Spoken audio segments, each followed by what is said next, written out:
Cronos: The New Dawn is the latest sci-fi survival horror release from Bloober Team, the same team behind the incredible 2020 Silent Hill 2 remake. While some of Bloober's past releases have received mixed criticism, there was no denying that 2024 was an excellent year for this developer, and I couldn't wait to see what Bloober would do next.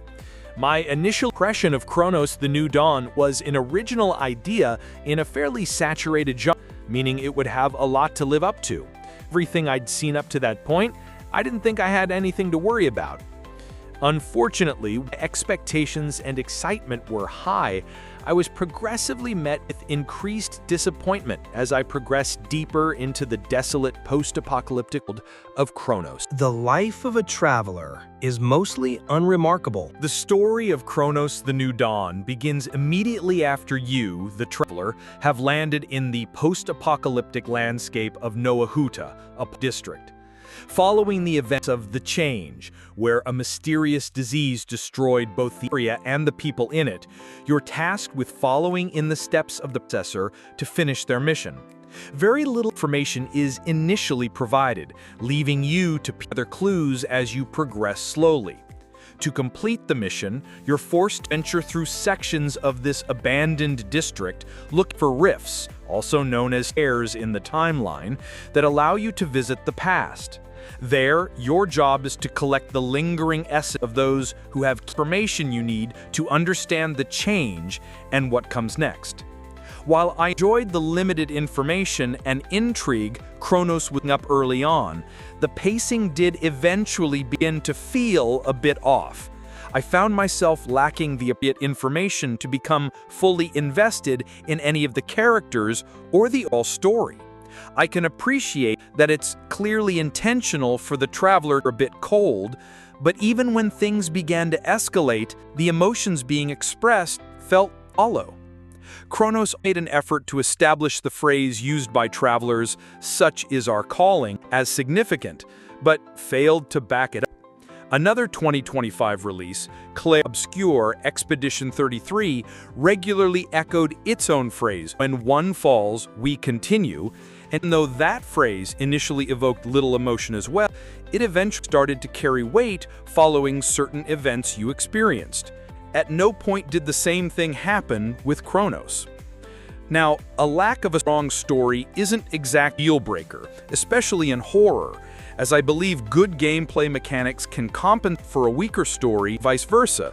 However, that unfortunately wasn't the case here either. An interesting twist on combat comes up short in practice. Since Cronos: The New Dawn is a sci-fi survival horror game, you can expect that a large amount of the gameplay is spent exploring far and wide to ensure you don't miss any of the limited resources available to you. That being said, there was one aspect that I found particularly frustrating early on.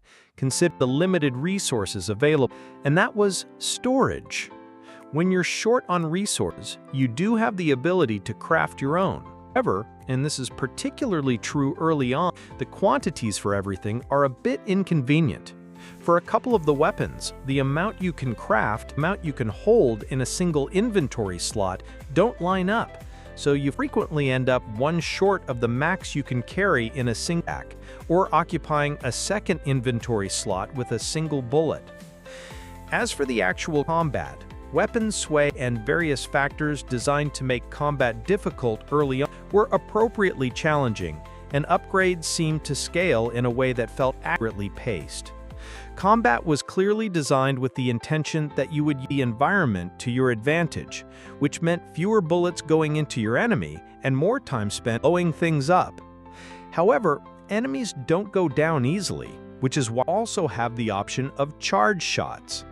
Logically, these would typically have some drawback compared to standard shots, but they don't. They do take longer to fire off, but enemies also require more standard shots to go down, and both use the same of ammo per shot.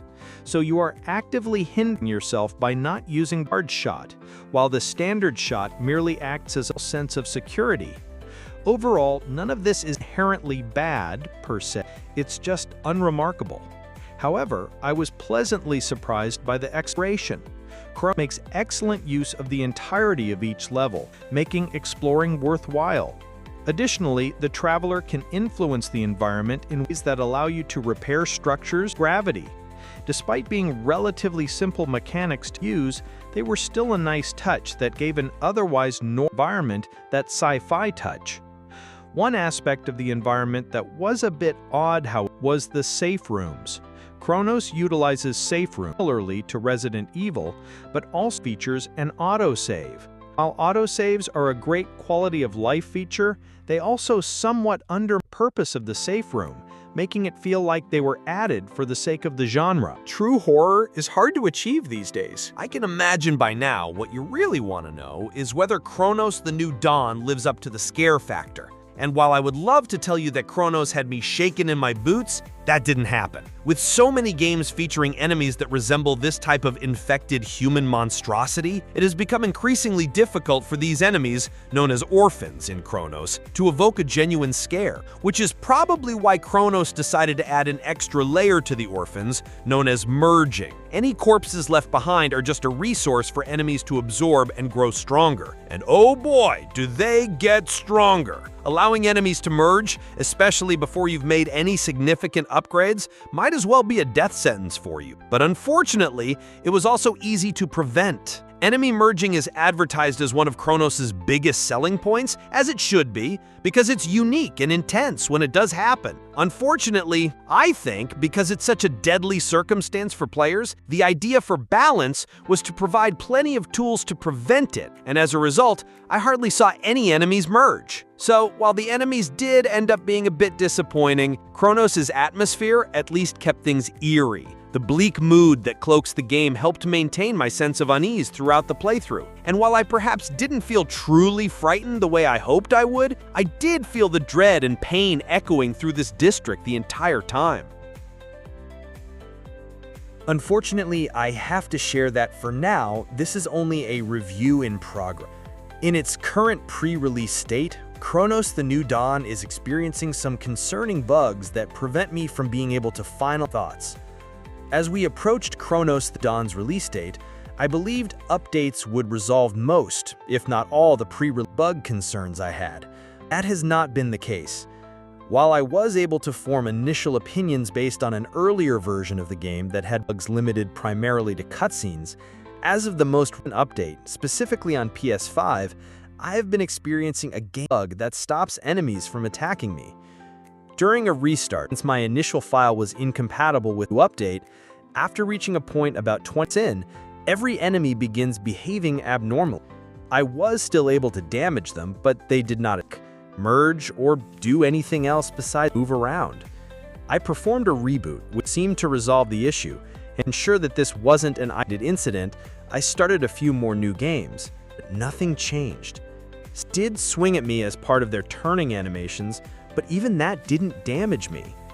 To test the bug a bit further, I booted up the game on an alternate with only default settings applied, and to my surprise, the bug did not occur.